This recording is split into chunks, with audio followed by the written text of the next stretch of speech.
some political experts are calling Justice-elect Jill Karofsky's win over Justice Daniel Kelly an upset. Joining us now is political expert and director of the Marquette Law School poll, Charles Franklin. Charles, good to see you. Good to be back. A lot of people thought this election shouldn't have even taken place. Well, there certainly was, especially at the last minute, that last week, a growing sentiment that it should have been moved. I think in retrospect, we found that we had nearly record-breaking turnout. With 71% of the ballots cast absentee.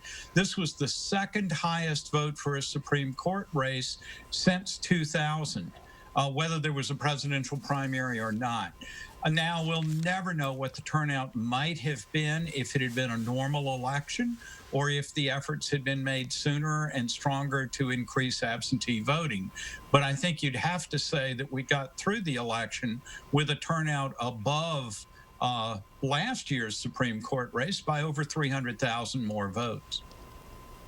Charles, why are some people calling this an upset? Well, I think anytime you defeat an incumbent Supreme Court justice, that's a very rare outcome. This is only the second time that's happened in 30 or more, maybe 40 more years. So it just doesn't happen very often. It is true going into this race that the Democratic primary on the same day as the Supreme Court race was believed to favor Democrats, and that's been a fact for months and months and months. But we ended up with a Democratic primary that was a lot less hard fought, much more low key because of the epidemic, without campaign events, without advertising, and so on. So I think that was definitely an assist to Karofsky, but the overall turnout was only a little bit higher than the trend we've seen in court races. So give a little credit to that Democratic primary turnout, but overall, we've seen court races become more partisan, more hard fought, and more people turning out in them over the last 4 or 5 years. Most statewide races in the past few cycles have been pretty close. This one was not. No, it was a pretty solid win for her. Almost as strong a win as Judge Dallett won a couple of years ago, and certainly different from the 6,000 vote win for Judge Hagedorn, who won the Supreme Court race a year ago.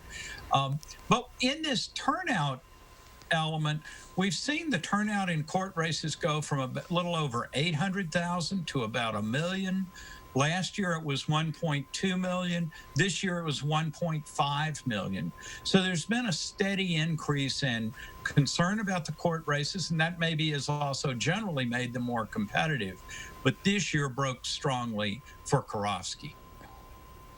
Does her win, and considering that it was happening during this pandemic, does this kind of change any projection or trajectory or something for November that you might be seeing a little bit in the periphery? Yeah, I don't think that the race itself has much effect. I think surely how the epidemic develops and how the economy develops is going to play a much bigger role in shaping what November looks like. The one thing I would say is that even on the fly, in the midst of chaos, voters overwhelmingly found ways to request, receive, and return their absentee ballots. With advanced planning, you might expect that to work even better. But we will have double the turnout in November that we did yesterday. So that really does need some planning, some preparation, and maybe most especially voters who are able to anticipate what the rules of the election will be instead of waiting until literally the night before for Supreme Court decisions that affect that. There is some talk about making it an all mail-in election. That is conceivable. It takes almost surely an agreement between the governor and the legislature to do something like that. I think that the rules we have in place still place a burden on voters to themselves request the ballots, receive them, fill them out, send them back. And that is not perfect. And we saw about 200,000 ballots were sent out but not returned. Now, a lot of that happens in normal circumstances. Not everybody that asked for one does send it back. But we also saw the failures that can happen with ballots not received, ballots returned but not in time, and so on. So it is a more complicated process. Other states like Colorado and Washington State that vote all by mail do this very effectively, and they send the ballots directly to you without you requesting them. But that has taken them multiple years to plan for and transition to. We don't have that much time. If we're going to do it, we need to start doing it soon. And if we're not going to do it, voters need to become fully informed about what they need to do and try to instigate the process earlier and not wait for the deadline when everything gets crunched up and maybe ballots don't arrive or returned in time. Let's hope things are a lot smoother in November. Yes. Charles? Charles, thank you very much for your time. Thank you. Take care.